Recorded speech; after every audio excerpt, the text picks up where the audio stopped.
My family was dining in a fancy restaurant when Eric, my husband, took over the reservation I had made for Dad's birthday celebration. He brought his in-laws along and said, "A single father like yours doesn't belong in fancy restaurants. Stick to cheap pubs." Despite my frustration, I decided to set Eric straight. "You realize this is my brother's place, right?" I said. "I'm Elizabeth, a 27-year-old office worker. My parents divorced when I was little, and Dad raised me. They split because Dad was always working and rarely home, which wore Mom down. Although Dad still loved Mom and didn't want the divorce, he eventually agreed when she said, 'I'm tired of waiting. Set me free.' After they divorced, I stayed with Dad because of financial reasons. He would always say, 'It's not Mom's fault. It's my fault for relying on her too much and neglecting her. I regret making her feel lonely.' When I asked why Mom left, he would sigh sadly. Despite the divorce, Dad always put me first. He made it to my school events and never missed a birthday or Christmas." Some people made insensitive remarks about our single-parent household, but Dad's love made me ignore them. After the divorce, I occasionally saw Mom, but our relationship grew distant after she remarried and had another child. Once I started working, Dad retired early to enjoy a quieter life. He had worked hard to support me, and I wanted him to pursue his interests now. Although I live alone, I frequently visit Dad. 2 years ago, I married Eric, who was introduced to me by a friend. Eric is hardworking and honest, and he quickly earned Dad's approval. His in-laws were also kind and accepted me immediately. However, the suggestion to move into Eric's family home brought me considerable distress. Both my parents are getting older, and I worry about them. They are both retired and hardly go out or talk to anyone these days. Moving in together seems like a good opportunity. Please consider it," Eric pleaded earnestly. Of course, I wanted to respond to his desperate request, but moving into his parents' house would put a significant distance between me and my dad, making it hard to check on him as often as I used to. Dad is healthy, but if something happened, he might not be found in time. I was torn about what to do, but eventually Dad gave me his advice. "I'm healthy enough to live on my own. I don't want to burden you, and you should take care of Eric's family. Call me if anything happens," emphasized to Dad, and reluctantly agreed to move in. However, just a few weeks after moving in, I began to regret my decision. Eric and his parents, whom I thought were kind, drastically changed their behavior towards me. They started treating me like a servant, leaving all the household chores, cooking, laundry, and cleaning, solely to me while Eric and his parents did nothing. I asked Eric to help. "I'm tired from work too.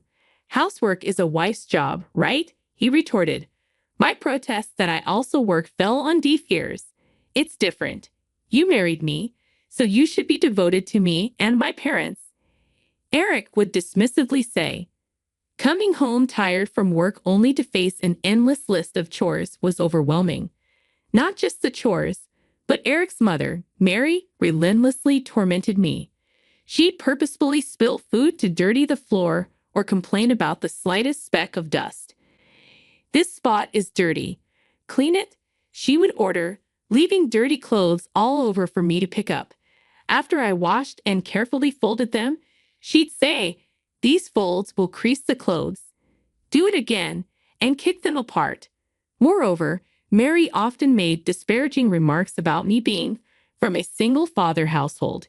"You can't even do housework properly because you weren't raised in a proper family. How pitiful. It's amazing you can hold a job. The company must be blind to hire such a bottom-rung woman. It's your dad's fault for the way he brought you up." I was against marrying someone from such a family, but Eric insisted. "I deeply disapprove. You should be more devoted to us and Eric. If we hadn't welcomed you as a wife, you'd be living a sad, lonely life with your dad." Hearing such insults about Dad, I had to suppress the urge to hit Mary. The worst part was that John, my father-in-law, and Eric did nothing to intervene while they witnessed Mary's treatment of me. Far from supporting me, John looked at me scornfully while Eric joined Mary in mocking me. "Mom's right. You lack any gratitude towards us. That's why she's cold to you," Eric sneered. "A woman from a dysfunctional family like yours would have been left on the shelf if I hadn't married you. You barely have any merits besides working and doing housework, so do them well. Don't even think of asking to share the chores. It's your role as a wife, and making excuses like being tired from work is absolutely unacceptable." "I won't allow it," Eric dictated. When I tried to argue or refuse, Eric's mood turned visibly sour. He began treating me as if I were invisible. "How dare you, as a wife, make a fool of me?" he would shout. Mary chimed in. "Don't stress Eric when he's tired, making things worse for me." Some of the furniture in the in-laws' house was bought with my money. I was coerced into purchasing them. They abruptly took me to an electronics store and forced me to buy things, capitulating under public pressure to avoid a scene. The harassment didn't end there. Even when I tried to visit my family for Christmas, they obstructed me. "You're our wife now. Focus on our preparations. We need a feast and thorough cleaning done. Your dad's all alone. He won't do much, right? We have other relatives to entertain," they said. When I persisted on going home, they responded childishly by spilling juice on my packed clothes and hiding my shoes. Facing daily complaints and harassment, I reluctantly gave up the idea of going back home. Unable to reveal the truth, I told Dad, "The in-laws' house is busy with Christmas preparations, so I'll stay and help. Sorry, I can't make it back." Dad didn't blame me. "Then it can't be helped," he gracefully accepted. "Don't worry about it. It's busier there with more people. I can manage fine alone here," he comforted me. Eric's ongoing tyranny made me seriously contemplate divorce, but I was troubled about how to tell Dad, who was purely happy about my marriage, without hurting him. In the second year of this tumultuous marriage, Dad turned 60. I secretly made reservations at a renowned fancy restaurant for his celebration.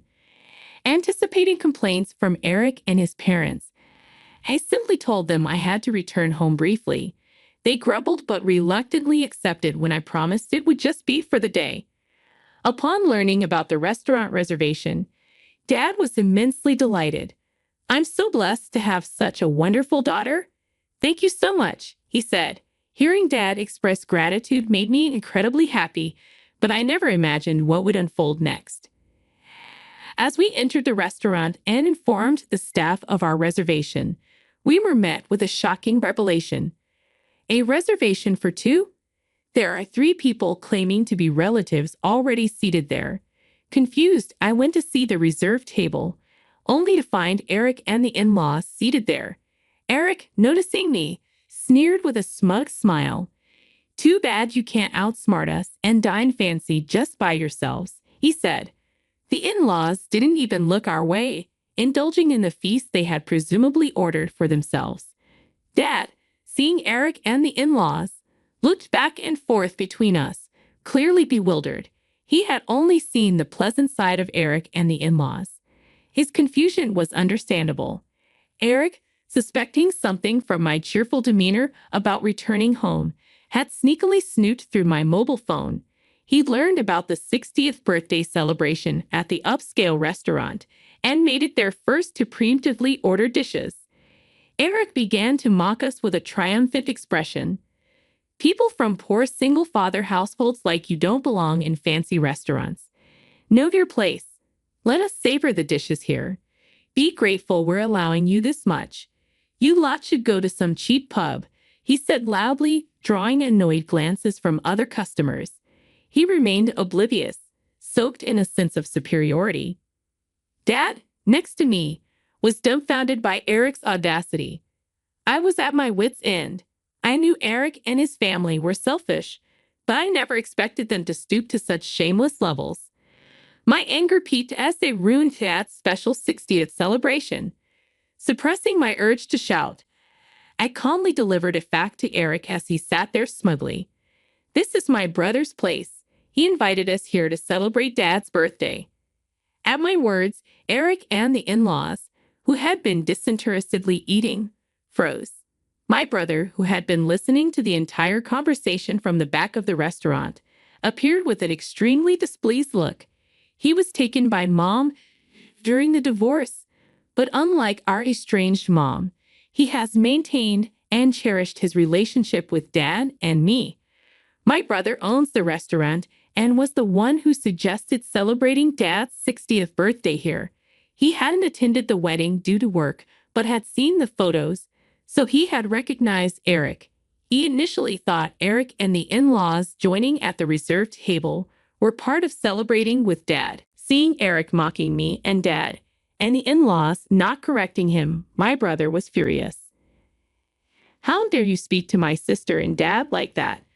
I regret being considerate just because you're Emily's family. Is this how you always treat her? I prepared the seat for my sister's wish to celebrate Dad, not for people who hijack it just to freeload a meal. We will celebrate Dad and my sister's occasion on another day. You'll be paying for what you ate, he declared. Eric and his party started making excuses.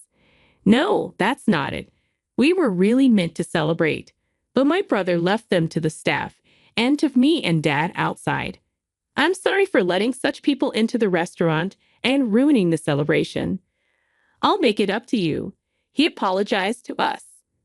On the way home, I explained to Dad all the mistreatment from Eric and the in-laws.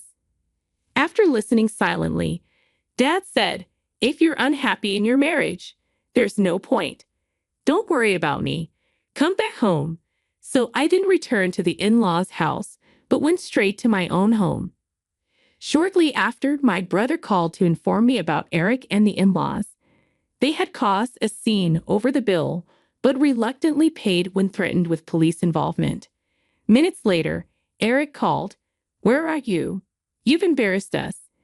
Send the money we paid," he yelled. "I will pay a penny. I'm done with you, and we will be divorcing.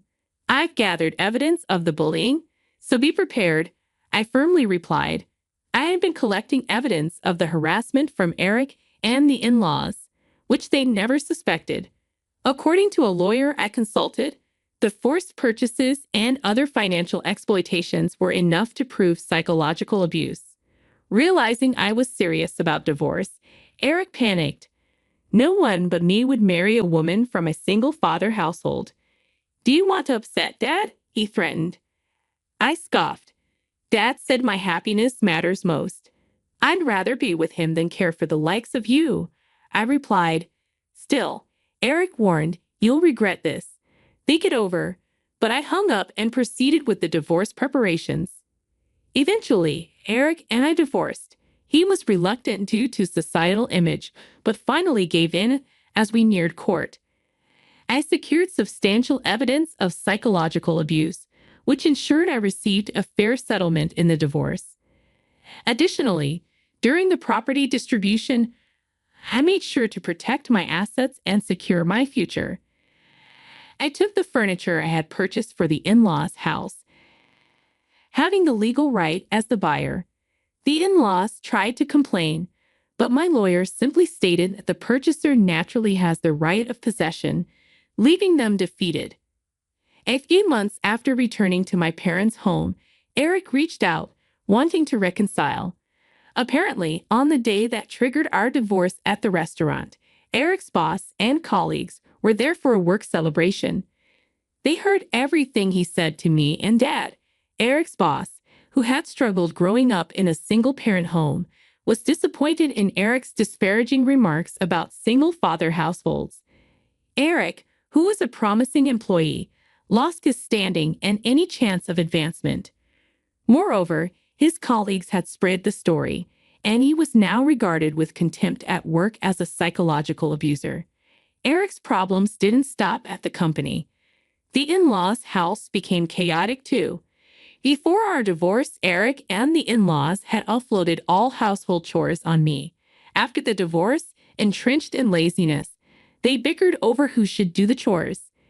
Eric was being pressured by the in-laws to buy new furniture to replace what I took and to contribute more financially. I was wrong, Elizabeth. I took advantage of your kindness too much. I've truly reflected and want to start over. Eric pleaded for reconciliation, but my feelings had cooled significantly. He likely faced more pressure to do chores at the in-laws' house and wanted me back to resume my role as a housekeeper.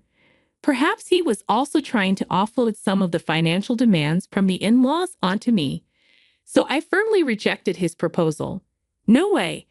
I wouldn't get back with you even if you paid me. I can see you changing back and exploiting me again once we're married. I was foolish not to divorce you sooner without worrying about Dad. Then perhaps Dad's 60th wouldn't have been ruined. We're divorced now, strangers. If you contact me again, I'll consult my lawyer, I said and hung up the phone. Perhaps my mention of a lawyer resonated because I received no further reconciliation attempts from Eric. Now, I'm living happily at home with Dad, and my brother occasionally visits, bringing gifts.